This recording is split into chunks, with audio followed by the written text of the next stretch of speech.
This is class 10 CBSE Economics Chapter 1 Development Part 3 in Tamil. How to compare different countries or states. இப்போ நம்ம கண்ட்ரியை வந்து சில கண்ட்ரியை நம்ம வந்து டெவலப்டு கண்ட்ரிஸ்னு சொல்கிறோம், சில கண்ட்ரியை வந்து அண்டர் டெவலப்டுன்னு சொல்கிறோம் ஆர் டெவலப்பிங்னு சொல்கிறோம். ஸோ எதை பேஸ் பண்ணி நம்ம கண்ட்ரியஸை வந்து கம்பேர் பண்ணி நம்ம இந்த கண்ட்ரிஸ் வந்து டெவலப்டு ஆர் அண்டர் டெவலப்டுன்னு சொல்கிறோம் அப்படின்ற டாப்பிக்கை பற்றி தான் பார்க்க போகிறோம். You might ask if development can mean different things. இப்போ டெவலப்மெண்ட் அப்படின்றது ஒவ்வொருத்தருக்கும் ஒரு ஆஸ்பெக்ட்ஸ், ஒரு ஆஸ்பிரேஷன்ஸ், ஒரு கோல்ஸ். அப்படி இருக்கும்போது எந்த க்ரைட்டீரியாவை பேஸ் பண்ணி நம்ம கண்ட்ரியை வந்து நம்ம ஜென்ரலாக கம்பேர் பண்ணி அவங்கள developed and other countries are under டெவலப்டுன்னு சொல்கிறோம் அப்படின்ட்டு. Before we come to this question, let us consider another question. வேற ஒரு கொஸ்டினை பார்த்துட்டு நம்ம உள்ள வரலாம். When we compare different things, ஒரு ரெண்டு விஷயத்தை நம்ம கம்பேர் பண்ணும்போது they could have similarities as well as differences. அந்த ரெண்டு திங்ஸ்க்கும் நடுவில் சில சிமிலாரிட்டிஸ், சில ஒற்றுமைகள் இருக்கும், சில டிஃப்ரென்சஸ், சில ஏற்றுமைகள் இருக்கும். ஸோ அதை பேஸ் பண்ணி தான் நம்ம என்ன பண்ணுவோம், கம்பேர் பண்ணுவோம். அதுக்காக எல்லா க்ரைட்டீரியாவும் நம்ம எடுக்க மாட்டோம். ஸோ நம்ம எதுக்குக்கோசரம் கம்பேர் பண்ணுறோம், என்ன பர்பஸ்க்காக கம்பேர் பண்ணுறோமோ அதை மட்டும்தான் நம்ம எடுத்துகிட்டு என்ன செய்வோம், கம்பேர் பண்ணுவோம். Which aspects do we use to compare them? Let us look at students in the class itself. இப்போ ஒரு கிளாஸில் ஸ்டூடெண்ட்ஸை நம்ம எடுத்துக்கலாம் எக்ஸாம்பிளை. How do we compare different students? For example, நம்ம ஒரு கிளாஸில் இருக்கிற ஸ்டூடெண்ட்ஸை எடுத்துக்கும் போது நம்ம வந்து அவங்கள எந்த பேஸில் நம்ம வந்து கம்பேர் பண்ணுறோம். ஏன்னா ஸ்டூடெண்ட்ஸ் வந்து நேச்சுரலாகவே டிஃப்ரெண்ட்டாக தான் இருப்பாங்க, எல்லாருமே வந்து டிஃப்ரெண்ட்டாக தான் இருப்போம். But even though in what aspects we are comparing them, they differ in their ஹைட்டில் வந்து வித்தியாசம் இருக்கலாம், ஹெல்த்தில் வித்தியாசம் இருக்குது, டேலண்ட்ஸில், இன்ட்ரெஸ்டில், இதில் எல்லாத்துலேயுமே ஒரு ஸ்டூடெண்ட் இன்னொரு ஸ்டூடெண்ட் வந்து டிஃப்ரெண்ட்டாக தான் இருப்பாங்க. The healthiest student may not be the most studious one. So நல்லா ஹெல்த்தியாக இருக்கிற ஸ்டூடெண்ட்ஸ் வந்து நல்லா படிக்கணும், நல்ல படிப்பாளியாக இருக்கணும்ன்றது கிடையாது, அப்படி இருக்க மாட்டாங்க. The most intelligent student may not be the friendliest one. ரொம்ப புத்திசாலியான ஸ்டூடெண்ட் வந்து மற்றவங்களோட வந்து மே நாட் ஃப்ரெண்டாக இருக்க மாட்டாங்க. So how do we compare students? இப்படி இருக்கும்போது நம்ம ஸ்டூடெண்ட்ஸை வந்து எந்த க்ரைட்டீரியாவில் வந்து நம்ம வந்து கம்பேர் பண்ணுறோம்? The criterion we may use depends on the purpose of the comparison. அதான் நம்ம எந்த பர்பஸுக்காக, எந்த விஷயத்துக்காக நம்ம வந்து கம்பேர் பண்ணுறோம், அதை பேஸ் பண்ணி தான் நம்ம அந்த ஸ்டூடெண்ட்ஸை வந்து கம்பேர் பண்ணுறோம். We use different criterion to choose a sports team. இப்போ ஃபார் எக்ஸாம்பிள் ஒரு ஸ்போர்ட்ஸ் டீமுக்கு சூஸ் பண்ணுறோம் அப்படின்னாக்கா நம்ம அந்த ஸ்டூடெண்ட்ஸ் கிட்ட இருக்கக்கூடிய ஸ்போர்ட்ஸ் ஸ்கில்ஸ் எப்படி இருக்குது அதை பேஸ் பண்ணி தான் நம்ம சூஸ் பண்ணுவோம். ஃபார் எக்ஸாம்பிள் இப்போ வந்து ஒரு கிரிக்கெட் மேட்ச்சுக்கு ஒரு டீம் வந்து செட் பண்ணுறோம், ஒரு சூஸ் பண்ணுறோன்னு வச்சுக்கோங்க. அப்போ வந்து நல்ல பேட்டிங் பண்ணுறவங்க யார், ஃபீல்டிங் யார், கீப்பர் யார், பவுலர் யார், இந்த மாதிரி அவங்களுக்கு என்னென்ன ஸ்கில்ஸ் இருக்குது, அந்த ஹெல்த், ஃபிசிக்கல் ஸ்ட்ரென்த், ஸ்டாமினா, இதெல்லாம் பார்த்து தான் என்ன பண்ணுவோம், அந்த ஸ்போர்ட்ஸ் டீமை வந்து சூஸ் பண்ணுவோம். டிபேட் டீம், ஒரு டிபேட் டீமை வந்து நம்ம சூஸ் பண்ணுறோம் அப்படின்னு சொன்னாங்கன்னா நல்லா ஒரு பேசணும், ஒரு ஸ்ட்ரக் இல்லாமல் பட்டிமன்றம் இதிலெல்லாம் போய் பேசணும்னா ரெஃபரன்ஸ் பண்ணிவிட்டு அவங்க வந்து பேசக்கூடிய டேலண்ட்ஸ் அவங்கக்கிட்ட இருக்கணும். ஸோ அந்த மாதிரியான ஸ்டூடெண்ட்ஸை தான் நம்ம என்ன செய்வோம், சூஸ் பண்ணுவோம். மியூசிக் டீம் அப்படின்னும் போது நல்ல music artist, that is instrumental பிளேயர்ஸாக இருக்கலாம், அப்படி இல்லைன்னா சிங்கர்ஸாக இருக்கலாம். ஸோ அவங்களுடைய வாய்ஸ் இந்த மாதிரி எல்லாம் பார்த்துட்டு நம்ம வந்து சூஸ் பண்ணுவோம். Or a team to organise a picnic. இது வந்து சும்மா கிடையாது, ஆர்கனைஸ் பண்ணுறது அப்படின்றது, அதுக்கு சில சர்டன் ஸ்கில்ஸ் எல்லாம் இருக்குது. ஸோ அந்த மாதிரி ஸ்கில்ஸ் எல்லாம் பேஸ் பண்ணி தான் நம்ம ஸ்டூடெண்ட்ஸை வந்து சூஸ் பண்ணுவோம். Still if for some purpose we have to choose the criterion for the all round progress of children in the class. சில பர்பஸுக்கு வந்து நம்ம என்ன பண்ணுவோம்னாக்கா ஆல் ரவுண்டர் ப்ராக்ரஸ் இருக்கிற ஒரு குழந்தைய பார்த்து தான் நம்ம என்ன பண்ணுவோம், கிளாஸில் நம்ம வந்து சூஸ் பண்ணுவோம். அந்த மாதிரி ஸ்டூடெண்ட்ஸை தான் நம்ம என்ன பண்ணுவோம், சூஸ் பண்ணுவோம். How shall we do it? இதை எப்படி நம்ம செய்கிறோம் அப்படின்னா, usually we take one or more important characteristics of persons and compare them based on these characteristics. So நம்ம வந்து ஒரு கேரக்டரிஸ்டிக்ஸ் எடுத்துக்க மாட்டோம், more than that important characteristics எடுத்துகிட்டு ஸோ அதை வந்து கம்பேர் பண்ணி அதை பேஸ் பண்ணி தான் நம்ம என்ன பண்ணுவோம், இந்த ஆல்ரவுண்டர் ப்ராக்ரஸ் இருக்கிறவங்களா பார்த்துட்டு நம்ம சூஸ் பண்ணுவோம். Of course there can be differences, கட்டாயம் அதில் வந்து டிஃப்ரென்சஸ் இருக்கும் about what are important characteristics that should form the basis of the comparison. So சில கேரக்டரிஸ்டிக்ஸ் வந்து கட்டாயம் டிஃப்ரென்ஸ் இருக்க தான் செய்யும். அதில் நமக்கு எது முக்கியமோ அந்த பேஸ் மட்டும் நம்ம வந்து எடுத்து தான் நம்ம என்ன பண்ணுவோம், சூஸ் பண்ணுவோம். Like friendliness and spirit of cooperation, creativity or marks secure. So இதை பேஸ் பண்ணி தான் ஆல்ரவுண்டர் ப்ராக்ரஸ் உள்ள ஒரு சில்ட்ரன்ஸை சில பர்பஸுக்காக நம்ம சூஸ் பண்ணுவோம். This is true of development too. இதே க்ரைட்டீரியா தான் இந்த டெவலப்மெண்ட், தட் மீன்ஸ் ஒரு கண்ட்ரியும் இன்னொரு கண்ட்ரியும் நம்ம வந்து whether it is developed are under developed அப்படின்றது ஒரு கன்க்ளூஷன் வரத்துக்கு வந்து இந்த க்ரைட்டீரியா நம்ம வந்து யூஸ் பண்ணுறோம். என்னான்னு பார்க்கலாம். For comparing countries, their income is considered to be one of the most important attributes. So ஒரு கண்ட்ரியும் இன்னொரு கண்ட்ரியும் கம்பேர் பண்ணுறதுக்கு, ஒரு கண்ட்ரிக்குள்ளே நம்ம வந்து கம்பேர் பண்ணுறதுக்கு முக்கியமான ஒரு க்ரைட்டீரியா என்ன அப்படின்னா that is income of that country, that is national income of that country. Countries with higher income more developed than others with less income. So country with higher developed வந்து எப்படி இருப்பாங்கன்னா அவங்க மோர் டெவலப்டாக இருப்பாங்க with the less income countries. This is based on the understanding that more income means more of all things that human beings need. So நிறைய income இருக்குது அப்படின்னா பேசிக்காகவே நம்ம வந்து புரிஞ்சுக்கணும், நிறைய இன்கம் இருந்துச்சுன்னா அந்த ஹியூமனுக்கு தேவையான எல்லா திங்ஸுமே, அவங்களுக்கு தேவையான திங்ஸ் எல்லாமே அவங்களால வாங்க முடியும். What ever people like and should have, அவங்களுக்கு எது அவங்களுக்கு விருப்பமாக இருக்கோ அது கட்டாயம் அவங்களுக்கு அது கிடைக்கும். Should have, they will be able to get with greater income. So greater income itself is considered to be one important goal. So அதிகமான இன்கம் தான் இதெல்லாம் வந்து சாதிக்க முடியும், அதிகமாக இன்கம் இருந்தால் தான் இதெல்லாம் உங்களுக்கு வந்து கிடைக்கும். ஸோ அதனால் கிரேட்டர் இன்கம்மை தான் நம்ம வந்து ஒன் ஆஃப் த இம்பார்ட்டன்ட் கோலாக இந்த டெவலப்மெண்ட்டில் கன்சிடர் பண்ணுறோம். Now what is the income of a country? Intuitively, the income of the country is the income of all the residents of the country. This gives us the total income of the country. அப்போது ஒரு கண்ட்ரியோட income அப்படின்னா என்ன அப்படின்னா அந்த அந்த கண்ட்ரியில் இருக்கக்கூடிய எல்லா சிட்டிசன்ஸுடைய இன்கம், அதனுடைய டோட்டல் தான் என்னதுன்னா நேஷ்னல் இன்கம். ஒரு கண்ட்ரியில் இருக்கக்கூடிய ரெசிடென்ட்ஸ்னால் citizens, population of that country, அவங்களுடைய எல்லாருடைய இன்கம் உடைய டோட்டல் தான் ஒரு கண்ட்ரியுடைய national income. However, for comparison between countries, total income is not such an useful measure. So நம்ம ஒரு கண்ட்ரியை வந்து கம்பேர் பண்ணுறதுக்கு டோட்டல் இன்கம்மை வந்து நம்ம வந்து ஒரு யூஸ்ஃபுல் மெஷராக நம்ம எடுத்துக்க முடியாது. ரீசன் என்னன்னா ஒரு கண்ட்ரிக்கும் இன்னொரு கண்ட்ரிக்கும் டோட்டல் இன்கம் வந்து வேரி ஆகும். அதை பற்றி நம்ம வந்து எக்ஸாம்பிளில் பார்க்கலாம்.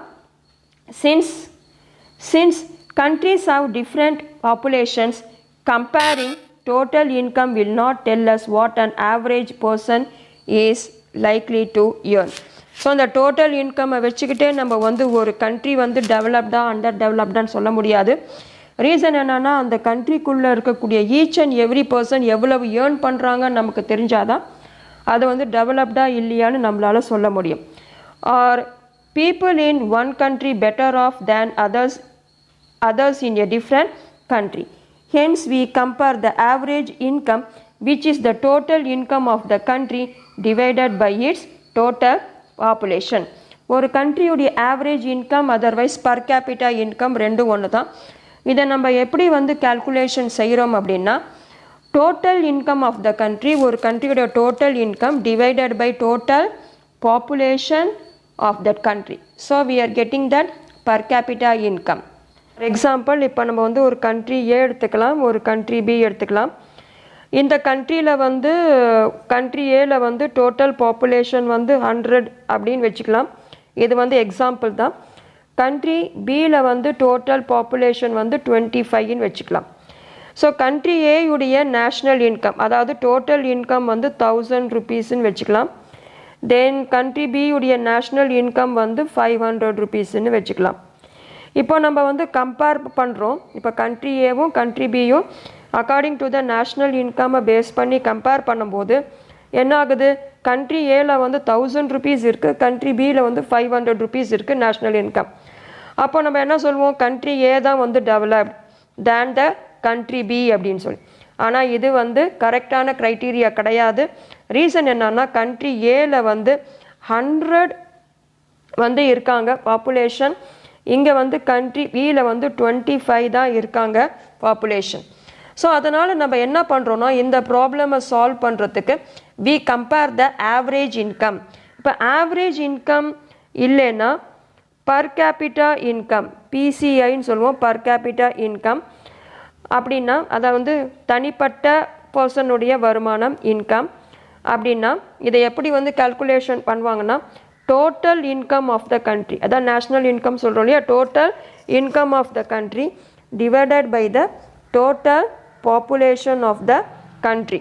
இதை நம்ம வந்து கால்குலேட் பண்ணால் நமக்கு வந்து பர் கேபிட்டா இன்கம் நமக்கு கிடைக்கும். இப்போ நம்ம வந்து ஃபார் எக்ஸாம்பிள் கண்ட்ரி ஏ எடுத்துப்போம். அப்போது PCI is equal to total income என்னது, national income 1000 divided by total population என்னது 100. இதை நம்ம வந்து கால்குலேட் பண்ணோம்னா பர் பர்சனுக்கு வந்து 10 ருபீஸ் இருக்குது. ஸோ பர் கேபிட்டா இன்கம் எவ்வளவு, ருபீஸ் 10. இப்போ கண்ட்ரி பி எடுத்துக்கிட்டோம்னாக்கா டோட்டல் இன்கம் எவ்வளவு 500, தட் இஸ் டிவைடட் பை 25. அப்போ வந்து எவ்வளோ வருது நமக்கு 20. அப்போ வந்து பிசிஐ எவ்வளோ வருது ஃபார் கண்ட்ரி பிக்கு வந்து 20 rupees per each persons. So இதனால் என்ன ஆகுது அப்படின்னாக்கா, இப்போ according to the per capita income base பண்ணி பார்த்தோம்னா கண்ட்ரி பி தான் டெவலப்ட் தேன் த கண்ட்ரி ஏ.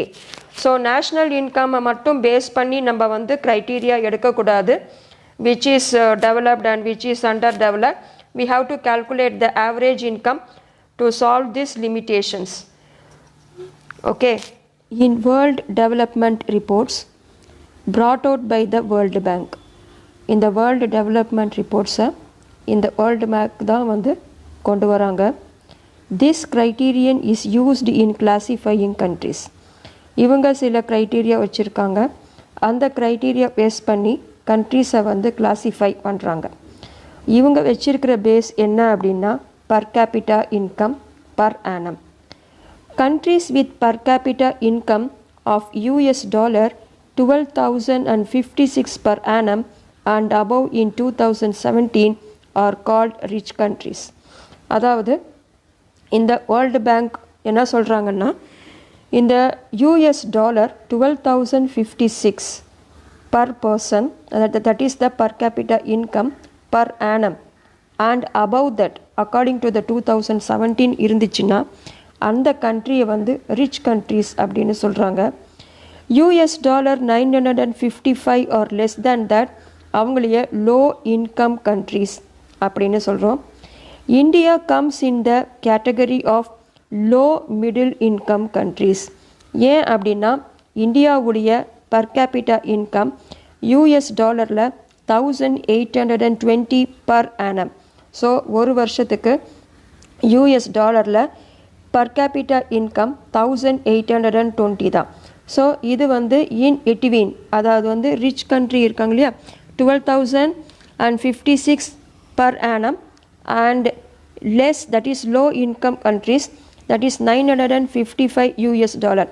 இவங்க ரெண்டு இதுக்கும் நடுவில் வர்றதுனால நம்ம இந்தியாவை லோ மிடில் இன்கம் கண்ட்ரீஸில் கேட்டகரியாக கொண்டு வராங்க. The rich countries excluding countries of Middle East and certain other small countries are generally called developed countries. இந்த மிடில் ஈஸ்ட் கண்ட்ரீஸையும் சில ஸ்மால் கண்ட்ரீஸையும் எக்ஸ்க்ளூட் பண்ணுறாங்க இந்த லிஸ்ட்டிலிருந்து. அதாவது வந்து எது வந்து ரிச் கண்ட்ரி, எது வந்து லோ இன்கம் கண்ட்ரி, எது வந்து லோ மிடில் இன்கம் கண்ட்ரி அப்படின்ற லிஸ்ட்டில் இருந்து இந்த மிடில் ஈஸ்ட் கண்ட்ரீஸையும் ஸ்மால் கண்ட்ரீஸையும் எக்ஸ்க்ளூட் பண்ணுறாங்க. அதுக்கு ரீசன் என்னென்னா மிடில் கண்ட்ரீஸ் அப்படின்னா கல்ஃப் கண்ட்ரீஸ். கல்ஃப் கண்ட்ரிஸ் வந்து ஏன் ரிச்சாக இருக்காங்க அப்படின்னா பிகாஸ் ஆஃப் க்ரூட் ஆயில், அதான் ஆயில் எல்ஸ் அங்கே அதிகமாக இருக்கிறதுனால அவங்க வந்து ரிச்சாக இருக்காங்க. ஆனால் சொசைட்டி டெவலப்மெண்ட் பேஸ் அப்படின்னாக்கா அவங்க அந்த அளவுக்கு டெவலப்டு கிடையாது. அந்த மாதிரியான கண்ட்ரீஸில் ரிச் அண்ட் புவருடைய பீப்புள்ஸுடைய கேப்ஸ் வந்து ரொம்பவே அதிகமாக இருக்கிறதுனால இந்த மிடில் ஈஸ்ட் கண்ட்ரீஸை வந்து எக்ஸ்க்ளூட் பண்ணுறாங்க. அதே மாதிரி ஸ்மால் கண்ட்ரீஸ் ஏன் எடுத்துக்கிறது இல்லைன்னா, ஸ்மால் கண்ட்ரீஸ் அப்படின்னும் போது அந்த இடத்துல வந்து பாப்புலேஷன் வந்து கம்மியாக இருக்கும். அதனால் வந்து அதையும் என்ன பண்ணுறாங்க, எக்ஸ்க்ளூட் பண்ணிடுறாங்க. ஸோ அதர் கண்ட்ரீஸை பேஸ் பண்ணி தான் which is developed are under developed அப்படின்றது வந்து இந்த வேர்ல்டு பேங்க் வந்து டிசைட் பண்ணுறாங்க. இங்கே இந்த பேஜில் ஆவரேஜ் இன்கம் பற்றி இங்கே ஒரு ஆக்டிவிட்டி கொடுத்துருக்காங்க. ஸோ நல்லா நம்ம வந்து அண்டர்ஸ்டாண்ட் பண்ணிக்கிறதுக்காக while averages are useful for comparison, ஆமாம், ஆனால் தே ஆல்சோ ஹை டிஸ்பார்ட்டிஸ், சில லிமிட்டேஷன்ஸ் சில ட்ராபேக்ஸும் இந்த ஆவரேஜ் இன்கம் கால்குலேஷன் பண்ணுறதுல இருக்குது. நம்ம ஏற்கனவே பார்த்தோம். நேஷ்னல் இன்கம்மை மட்டும் நம்ம எடுத்துக்கிட்டோம்னா அந்த கண்ட்ரியை வந்து எது டெவலப்டு எது அண்டர் டெவலப்டுன்னு சொல்ல முடியாது. ஏன்னா வந்து பாப்புலேஷன் வந்து டிஃப்ரெண்ட்டாக இருக்குது. ஸோ அதனால் வந்து அதை வந்து எடுத்துக்க முடியாது. அதனால் வந்து பர் கேபிட்டா இன்கம் பேஸ் பண்ணி நம்ம வந்து கம்பேர் பண்ணலாம் அப்படின்னு சொல்லி நம்ம வந்து ப்ரீவியஸாக பார்த்தோம். பர் கேபிட்டா இன்கம் அப்படின்னாலும் ஆவரேஜ் இன்கம்னாலும் ஒன்று தான். இப்போ நம்ம பார்க்கலாம். For example let us consider 2 countries A and B. For எக்ஸாம்பிளுக்காக 2 கண்ட்ரி எடுத்துக்கிறோம். ஒரு கண்ட்ரி வந்து A, ஒரு கண்ட்ரி வந்து B. For the sake of simplicity we have assumed that they have only 5 citizens each. So சிம்பிளாக நம்ம அண்டர்ஸ்டாண்ட் பண்ணுறதுக்காக ஒரு கண்ட்ரிலையும் 5 citizens இருக்காங்கன்னு நம்ம வந்து எக்ஸாம்பிளுக்கு எடுத்துக்கலாம். ஸோ கண்ட்ரி ஏல 5 citizens, கண்ட்ரி பியில் 5 citizens இருக்காங்க. ஓகே, அதை எடுத்துக்கிட்டு இப்போ இந்த டேப்லர் காலமை நம்ம வந்து பார்க்கலாம். இங்கே பாருங்கள், கண்ட்ரி ஏல 5 persons இருக்காங்க, 5 citizens இருக்காங்க. இது வந்து மந்த்லி இன்கம், ஒவ்வொரு சிட்டிசனுடைய இன்கம் இது வந்து ருப்பீஸில் இருக்குது according to the 2012. So country ஏல வந்து ஃபஸ்ட் பர்சன் வந்து 9,500, second person 10,500, third person 9,800, fourth person 10,000, fifth person 10,200. Country பியில் first person 500, second person 500, third person 500, fourth person 500, fifth person வந்து 48,000 ஏர்ன் பண்ணுறாரு. ஸோ கண்ட்ரி ஏல பாருங்கள், ஒவ்வொருத்தருடைய இன்கமுடைய டிஃப்ரென்ஸ் பார்த்தீங்கன்னா அந்த அளவுக்கு வந்து ரொம்ப அதிகமான டிஃப்ரென்ஸ்லாம் இருக்காது. ஒரு 300 to 500, 700 இந்த மாதிரி தான் வந்து வேரியேஷன்ஸ் இருக்கும். பட் கண்ட்ரி பியில் பார்த்தீங்கன்னா எல்லாருடைய இன்கமும் அந்த 5th பர்சனே ஏர்ன் பண்ணுற மாதிரி இருக்குது. ஸோ அவர் தான் ஹையஸ்ட் இன்கம்மை வந்து ஏர்ன் பண்ணுறாரு. ஸோ நம்ம ஃபஸ்ட்டு வந்து ஆவரேஜை வந்து பார்க்கலாம். அந்த ஆவரேஜ் வேணும்னா நமக்கு என்ன வேணும், total income of that country. Total income of the country அப்படின்னா total sum of the total income of that country. So இந்த 5 பேருடைய இன்கமையும் நம்ம டோட்டல் பண்ணுறோம். அதுதான் நேஷ்னல் இன்கம். டோட்டல் பண்ணால் 50,000 வருது. அதனுடைய ஆவரேஜ் என்னென்னா total income divided by total population. So 50,000 divided by 5. அப்போ நமக்கு ஆவரேஜ் எவ்வளோ வருது, 10,000 ஆவரேஜ் நமக்கு கிடைக்கும். அதே மாதிரி கண்ட்ரி பியுடையது வந்து டோட்டலாக நம்ம வந்து ஆட் பண்ணோன்னா 50,000 வருது. அதை டிவைடட் பை 5 அப்படின்னா டோட்டல் ஆவரேஜ் வந்து 10,000 வருது. ஸோ நம்ம நேஷ்னல் இன்கம்மை பேஸ் பண்ணி இந்த கண்ட்ரியை வந்து கம்பேர் பண்ணால் ரெண்டுமே ஈக்குவலாக தான் இருக்குது. ஏன்னா 2 பேருடைய நேஷ்னல் இன்கம் வந்து 50,000, 2 பேருடைய ஆவரேஜ் இன்கம் அதாவது வந்து பர் கேபிட்டா இன்கமும் 10,000, ரெண்டுமே சேமாக தான் இருக்குது.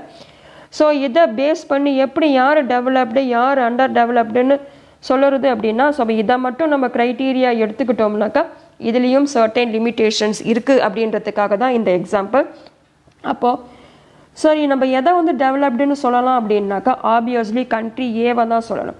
ரீசன் என்னென்னா கண்ட்ரி ஏல வந்து அந்த ரிச் அண்ட் புவர் அப்படின்ற டிஃப்ரென்ஸ் வந்து அதிகமாக கிடையாது. ஸோ அவங்களுக்குள்ள வந்து certain little less difference only is there. But country பி எடுத்துக்கிட்டிங்கன்னா ஹியூஜ் டிஃப்ரென்ஸ், ரிச் அண்ட் புவருடைய டிஃப்ரென்ஸ் அந்த கேப் வந்து ரொம்ப அதிகமாகவே இருக்குது. இப்போ உங்களை வந்து நீங்கள் எந்த கண்ட்ரியில் வந்து வாழ ஆசைப்படுறீங்கன்னு கேட்டால் என்ன கேட்டிங்கன்னா நான் ஆப்வியஸ்லி நான் இந்த கண்ட்ரி பியுடைய 5th பர்சனாக இருந்தேன்னா நான் கண்ட்ரி பியை சூஸ் பண்ணுவேன். அப்படி இல்லைன்னா ஆப்வியஸ்லி கண்ட்ரி ஏ தான் வந்து பெஸ்ட்.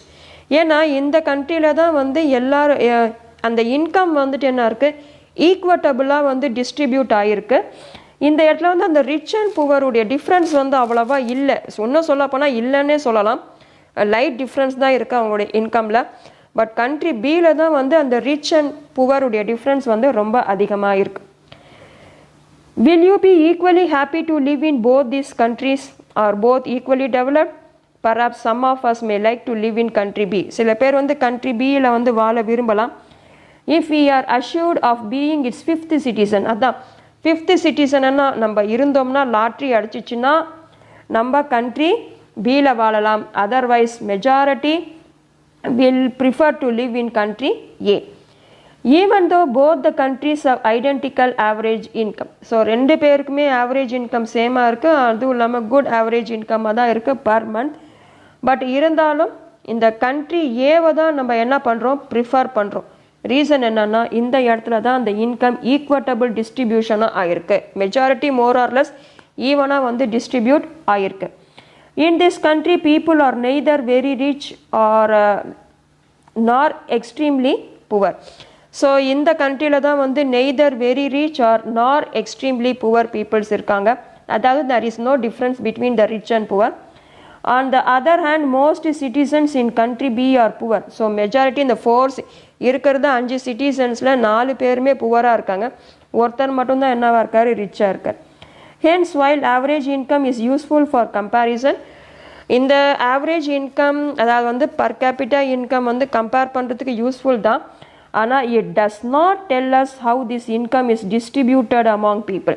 ஆனால் இந்த ஆவரேஜ் இன்கம்மை வந்து நமக்கு வந்து சொல்லுறது கிடையாது. இந்த இன்கம் வந்து அந்த பீப்புள்ஸுக்கு எந்த அளவுக்கு வந்து டிஸ்ட்ரிபியூட் ஆகிருக்கு. Next topic is income and other criteria. Apart from income what are the other criterias are there. இது வந்து ஒரு ஸ்டேட்டுக்கும் இன்னொரு ஸ்டேட்டுக்கும் கம்பேர் பண்ணுறதுக்காக இதை வந்து இங்கே எக்ஸாம்பிளோட சொல்லியிருக்காங்க. When we looked at individual aspirations and goals, we found that people not only think of better income but also have goals such as security, respect for others, equal treatment, freedom, etc. So நம்ம ஏற்கனவே இதை பார்த்துட்டோம். ஒரு individual aspiration goals அப்படின்னா better income மட்டும் வேணும்னு யாரும் சொல்லலை. அதை தவிர அதர் கோல்ஸும் இருந்தது. அதாவது security, respect for others, equal treatment, freedom இந்த மாதிரி நிறைய இருந்தது. Similarly, when we think of a nation or a region, இதே மாதிரி தான் ஒரு கண்ட்ரியோ ஒரு ஸ்டேட்டையோ நம்ம வந்து திங்க் பண்ணோன்னா we may besides average income, அதாவது ஆவரேஜ் இன்கம் தவிர think of other equally important attributes. அதை தவிர வேறு சில விஷயங்களும் இருக்குது. அது வந்து equally important attributes. What could these attributes be? So இந்த attributes என்னது அப்படின்றத பார்க்கலாம். Let us examine this through an example. So இதை நம்ம வந்து எக்ஸாம்பிள் மூலிமா பார்க்கலாம். In table 1.3 gives the per capita income of Haryana, Kerala, Bihar. So இந்த டேபிள் பாருங்கள் பர் கேபிட்டா இன்கம் வந்து கொடுத்துருக்காங்க. ஒரு செலக்டிவாக ஒரு 3 ஸ்டேட்ஸுடைய per capita income according to 2015 and 16. Haryana வந்து 1,62,034 rupees. Kerala 1,40,190 rupees. Bihar just 31,454 rupees. So according to the table you can say this. So Haryana is the most developed state than the Bihar because Bihar has only 31,454 per capita income. Actually these figures are of per capita net state domestic product, that is according to the state, at current prices of 2015 and 16. Let us ignore what this complicated term exactly means. அதாவது வந்து state இன்கமும் இதே மாதிரி தான் calculation பண்ணுவாங்க. ஹரியானாவில் இருக்கக்கூடிய total பாப்புலேஷனுடைய income divided by the total population. So இப்போ வந்து ஸ்டேட்டில் வந்து பர் கேபிட்டா இன்கமும் இந்த மாதிரி தான் வந்து கேல்குலேட் பண்ணுவாங்க. அதாவது total income of the state divided by the total population of that state. Roughly we can take it to be the per capita income of the state. We find that of the three, Haryana is the highest per capita income. So இதை நம்ம 3 ஸ்டேட்டையும் compare பண்ணோம்னா ஹரியானா தான் highest per capita income and Bihar is at the bottom. This means on an average a person in Haryana earned rupees 1,62,034 in 1 year, whereas on an average a person in Bihar earned only around 31,454. So Haryana தான் வந்து highest per capita income, Bihar வந்து least இருக்காங்க. So per capita income were to be used as the measure of development. So per capita income வந்து டெவலப்மெண்ட்டுக்கு one of the க்ரைட்டீரியாவாக நம்ம use பண்ணுறோம். So Haryana according to the per capita income we are consider that one is most developed. பீகாரை வந்து least developed ஸ்டேட்டாக நம்ம சொல்கிறோம் இந்த 3 ஸ்டேட்ஸுடைய கம்பேரிசனில். சரி, இது வந்து according to the per capita income. அதை தவிர வேறு சில க்ரைட்டீரியா இருக்குது. அதை பேஸ் பண்ணி நம்ம எப்படி வந்து கன்க்ளூஷன் பண்ணுறோம் அப்படின்றத பார்க்கலாம். சர்டைன் அதர் கம்பேரிட்டிவ் டேட்டா இங்கே இருக்குது of that state of Haryana, Kerala and Bihar. என்னன்றது பார்க்கலாம்.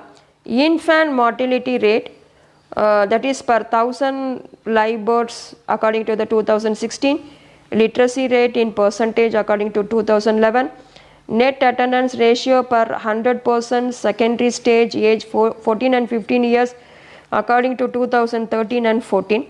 முதல்ல இதனுடைய எக்ஸ்ப்ளனேஷன்ஸ் என்னன்னு பார்த்துட்டு அதுக்கப்புறம் நம்ம வந்து டேப்லர் காலம்குள்ளே போகலாம். First infant mortality rate, that is IMR, indicates that the number of children that die before the age of 1 year as per proportion of 1000 live children born in that particular year. அதாவது ஒரு particular இயரில் ஒரு வருஷத்தில் 1000 children பிறந்த சில்ட்ரனில் 1 year complete பண்ணுறதுக்கு முன்னாடியே சில குழந்தைங்க வந்து செத்துடுறாங்க. ஸோ எத்தனை குழந்தைங்க வந்து செத்துட்டாங்க அப்படின்றத இண்டிகேட் பண்ணுறது தான் இந்த இன்ஃபேண்ட் மார்டலிட்டி ரேட். அதாவது ஒரு பிறந்த குழந்தை ஒரு பர்டிகுலர் இயரில் 1000 குழந்தை வந்து பிறந்திருக்கு அப்படின்னா அந்த குழந்தைங்களில் எத்தனை குழந்தைங்க 1 இயர் கம்ப்ளீட் ஆகிறதுக்கு முன்னாடியே தன்னுடைய ஃபஸ்ட்டு பர்த்டே செலிப்ரேட் பண்ணுறதுக்கு முன்னாடியே இறந்துடுறாங்க, அதனுடைய டேட்டா தான் வந்து இன்ஃபேண்ட் மார்டிலிட்டி ரேட். இது ஏன் இந்த மாதிரி நடக்குது அப்படின்னா lack of health facilities. Next, literacy rate measures the proportion of literate population in the 7 and above age group. So ஒரு ஸ்டேட்லேயோ இல்லை கண்ட்ரிலேயோ எத்தனை percentage, how many percentage literacy rate. இங்கே லிட்ரஸி ரேட்னா 7 இயர்ஸ்க்கு மேலே அதுக்கு மேலே எத்தனை பேர் வந்து படித்தவங்க இருக்காங்க. So based on that percentage. Next one is net attendance ratio. is the total number of children age group 14 and 15 years attending school as the percentage of total number of children in the same age group. அதாவது ஒரு same age குரூப்னா 14 and 15 இயர்ஸில் இருக்கக்கூடிய அந்த சில்ட்ரனில் எத்தனை children வந்து ஸ்கூலுக்கு போயிட்டுருக்காங்க, அதாவது ஸ்கூல் வந்து கண்டினியூ பண்ணுறாங்க, அதாவது செகண்டரி ஸ்டேஜ் வந்து கண்டினியூ பண்ணுறாங்க, 8th ஸ்டாப் ஆகாமல் மேற்கொண்டு படிக்கணும். ஸோ இதுதான் வந்துட்டு நெட் அட்டண்டன்ஸ் ரேஷியோ.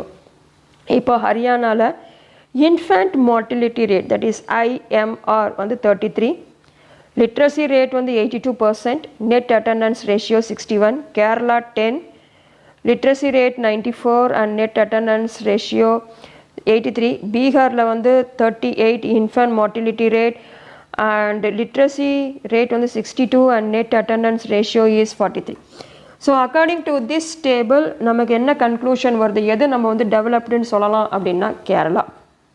ஏன் அப்படின்னாக்கா இன்ஃபேண்ட் மார்டிலிட்டி ரேட் வந்து வெறும் 10 தான் இருக்குது, 10 சில்ட்ரன் தான் கம்பேர் டு அதர் ஸ்டேட்ஸ். இங்கே வந்து அதர் ஸ்டேட்ஸில் ரொம்ப அதிகமாக இருக்குது, ஹரியானாவில் 33, பீகாரில் 38. லிட்ரஸி ரேட்லையும் 94% in Kerala than other 2 states. Net attendance ரேஷியோலையும் 83, that is Kerala is the first compared to that other 2 states. But according to the per capita income, that is average income compare பண்ணும்போது ஹரியானா தான் நம்ம என்ன சொன்னோம், டெவலப்டு ஸ்டேட்டுன்னு சொன்னோம். இப்போது other aspects like IMR, literacy rate, net attendance ratio இதெல்லாம் compare பண்ணி பார்த்தோம்னா கேரளா தான் வந்து டெவலப்டாக இருக்குது தேன் த Haryana. So what does this table show? The first column of the table shows that in Kerala, out of 1000 children born, 12 died. Actually, on the tabular column 10 இருக்கு, இங்க 12 கொடுத்திருக்காங்க. Please change it. Died before completing 1 year of age, but in Haryana, the proportion of children dying within 1 year of birth was 36. இங்க 36 கொடுத்திருக்காங்க. Tabular column 33 இருக்கு, change பண்ணிக்கோங்க. Which is 2 times more than that of Kerala. Kerala விட 2 மடங்கு அதிகமாக இருக்குது.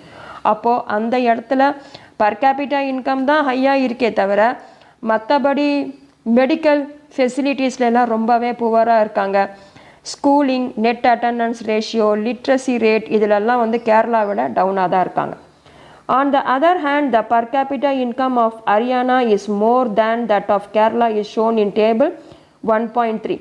Just think of how dear you are to your parents.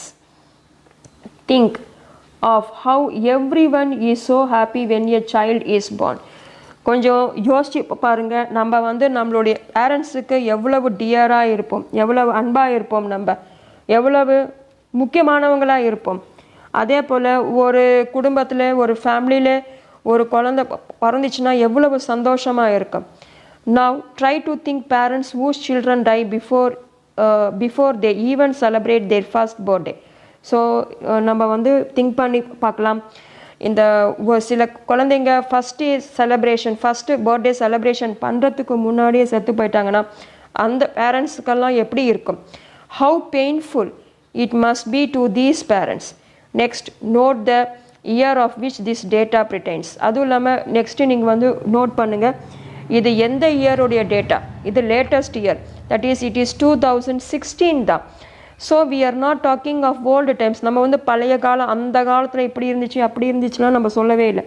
2016லேயே medical facilities அவ்வளவு கம்மியாக இருக்கு.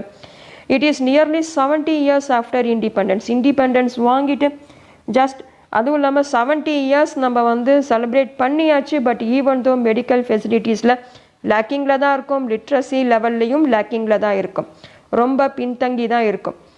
When our metro cities are full of high rising buildings, so பெரிய பெரிய metropolitan cities like மாநகராட்சி அவங்கெல்லாம் வந்து பெரிய பெரிய பில்டிங்ஸ், ஷாப்பிங் மால்ஸ் இதெல்லாம் இருந்துகிட்டே இருக்குது.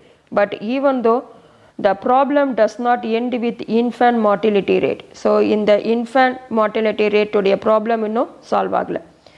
The last column of table 1.4 shows around half of the children to 15 years in Bihar are not attending school beyond class 8.